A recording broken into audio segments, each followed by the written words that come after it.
श्रीगुरुभ्यो नमः हरिः ओम्। श्रीमान् गोत्रवस्य गोत्रभवय शिवगोत्रवस्य शिवनामस्य दिव्यांशुवर्मानामस्य सह कुटुम्बबान्धवानां सकलक्षमास्थैर्य धैर्य वीर्य वजयाभयायुः विद्यारङ्गेन वृत्तरङ्गेन उद्योगरङ्गेन अत्यन्तानुकूलित फलहिद्रस्तो श्रीमन्महाश्रीशास्त्रलिङ्गेश्वर स्वामिने नमो नमः। सम्पूर्णानुग्रह प्रसादिद्रस्तो अध दिव्यांश वर्म पुट्टिनरोजु संदर्भమైన పుష్ప పూజాంత కరిష్యమానః।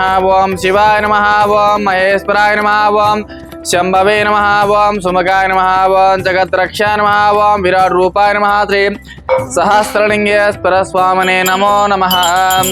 ఓం వనస్పతివే నానాగంధేషు సంయుతః అగ్రేతరదేవానాం ధూపోయం प्रतिगृहीतां श्रीमन्महाश्री परमेश्वर देवताभ्यो नमो नमः। परिमलधूपमा ग्रापयामि, घंटानादां द्रावयामि, साक्षां दीपं सन्दर्शयामि, धूपदीपानन्तरं शुद्ध आचमनीयाञ्च समर्पयामि। ओम घोरेभ्यो घोरेभ्यो घोरघोर सर्वेभ्यः सर्वेभ्यो सर्वसर्वेभ्यः श्री परमेश्वर देवताभ्यो नमो नमः। इति आनन्दकर्पूरदिव्यमङ्गलनीराजनां समर्पयामि। पार्वतीपते हर हर महादेव शम्भो शङ्कर हर हर शिवार्पणमस्तु।